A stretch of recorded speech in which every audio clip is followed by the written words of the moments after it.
Halo teman-teman semuanya, Assalamualaikum warahmatullahi wabarakatuh. Perkenalkan, nama saya Farsiana Khairani, mahasiswi dari Universitas Mataram. Nah, di sini saya ingin menjelaskan dengan singkat kronologi kejadian kasus sengketa antara negara Malaysia dengan negara Indonesia, yang dimana kedua negara tersebut memperebutkan hak milik dari Pulau Sipadan dan Pulau Ligitan. Tapi sebelum masuk ke videonya, jangan lupa untuk di like ya teman-teman. Selamat menonton!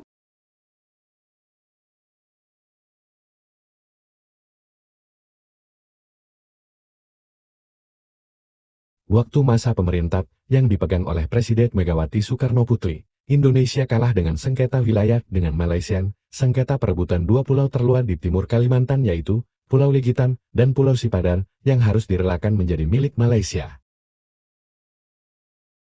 Kejadian ini membuat rasa nasionalisme rakyat Indonesia terusik dan kemarahan jelas ditunjukin rakyat Indonesia pada saat itu, bahkan hingga saat ini.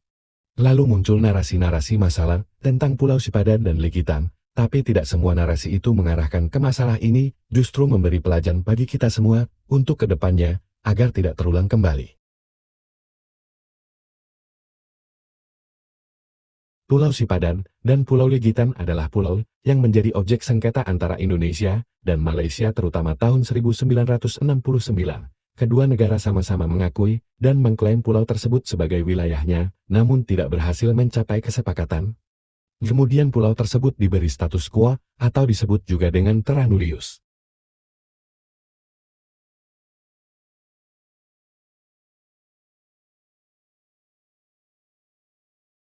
Kira-kira, mengapa ya Pulau Sipadan dan Pulau Legitan itu bisa terlepas dari tangan Indonesia?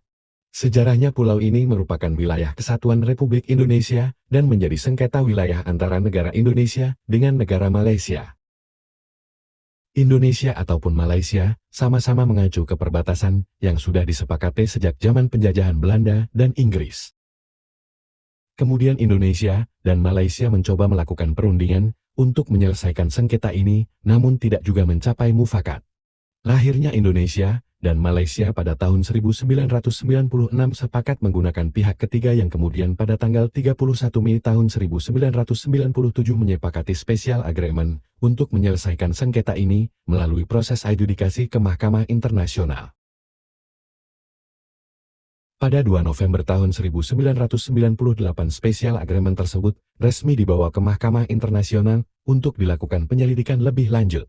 Dari kasus ini Malaysia berperan sebagai pihak yang memiliki inchoate title atau pihak yang tidak memiliki dokumen lengkap terhadap suatu hak sedangkan Indonesia berperan sebagai definite title yang artinya pihak yang memiliki penamaan dan klaim asli terhadap suatu hal. Bukti atau argumen apa saja sih yang mendasari mereka untuk mengklaim kedua pulau tersebut? Yuk kita simak. Klaim pertama dengan pemberian wilayah dari penguasa sebelumnya kepada penguasa selanjutnya dan Malaysia berhak akan pulau tersebut.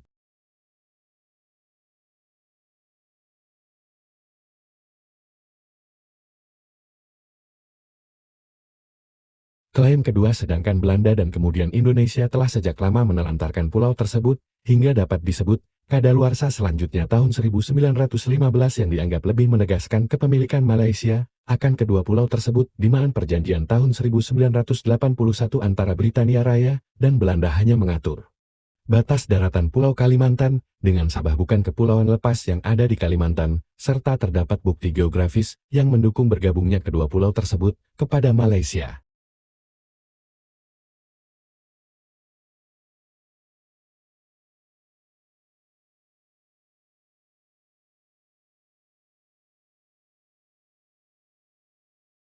Sedangkan Indonesia mengklaim bahwa setelah merdeka, kedua perjanjian tahun 1891 Indonesia mengklaim bahwa pembagian wilayah sudah sangat jelas, di mana kepemilikan kedua pulau ada di Belanda, bahkan Spanyol dan Amerika tidak memiliki hak atas pulau tersebut.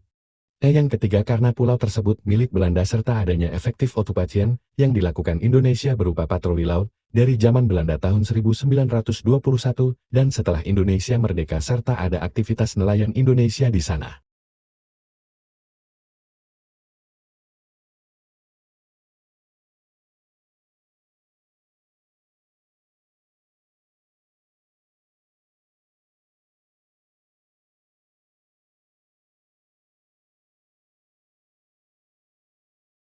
Setelah Indonesia memasuk masa era reformasi, setelah beberapa pergantian presiden, sengketa ini akhirnya mencapai sidang putusannya pada tanggal 17 Desember tahun 2002 setelah 17 bulan pemerintah Bu Megawati bekerja.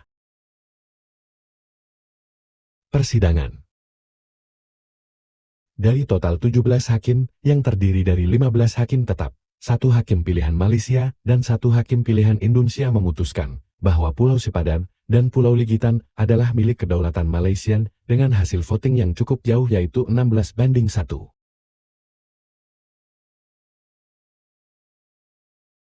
Indonesia menegaskan klaimnya atas kedaulatan pulau-pulau yang disengketakan itu berdasarkan hak konvensi tahun 1891 antara Belanda dan Inggris terutama di pasal atau artikel yang membahas tentang garis batas teritori Belanda dan Inggris.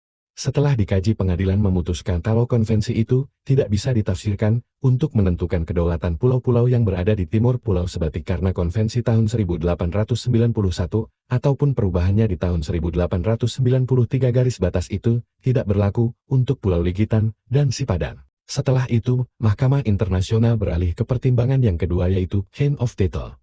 Indonesia mengklaim memiliki hak kedaulatan dua pulau ini sebagai penerus Belanda, di mana Belanda telah melakukan perjanjian dengan Sultan Bulungan sebagai pemegang hak asli sementara Malaysia mengklaim dan memperoleh kedaulatan tersebut dari Sultan Sulu yang diberikan kepada Spanyol lalu ke Amerika lalu ke Serikat Borneo Utara milik Inggris.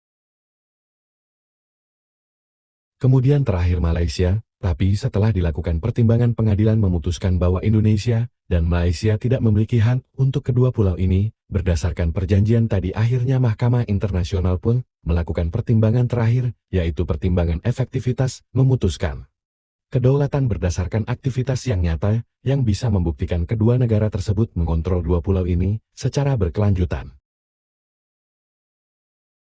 Atau yang disebut dengan efektif kontrol Indonesia, menyebutkan bahwa keberadaan Angkatan Laut Belanda dan Indonesia terus-menerus berada di sekitaran Pulau Sipadan dan Pulau Ligitan ditambah perairan sekitar Pulau Sipadan dan Ligitan dimanfaatkan oleh nelayan-nelayan internasional Indonesia lalu.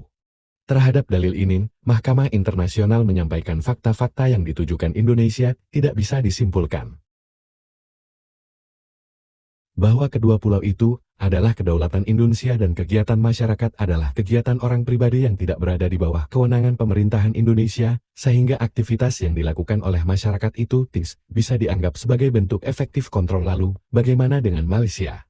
Setelah menolak pembuktian pihak Indonesia pengadilan, beralih ke pembuktian Malaysia, dan Malaysia menunjukkan bukti, ada kegiatan administrasi di Pulau-Pulau Dua itu Serikat Borneo Utara milik Inggris melakukan tindakan administrasi efektif untuk mengatur dan mengkontrol pengumpulan telur penyu di Pulau Ligitan dan Pulau Sipadan, di mana kegiatan tersebut memiliki nilai ekonomi yang tinggi pada zamannya. Mereka juga telah melakukan pelestarian penyu sejak tahun 1917 dan menyatakan bahwa obronansi itu diterpakan setidaknya sampai tahun 50-an. Bukti itu menunjukkan fakta bahwa koloni Serikat Borneo Utara memiliki otoritas di kedua pulau tersebut, bahkan sudah membangun mercusuar di Sipadan pada tahun 1962 dan di Ligitan 1 tahun kemudian. Dengan bukti dua itu pengadilan menyatakan kegiatan Inggris dan Malaysia adalah bentuk penguasaan secara efektif dalam kurung waktu lama.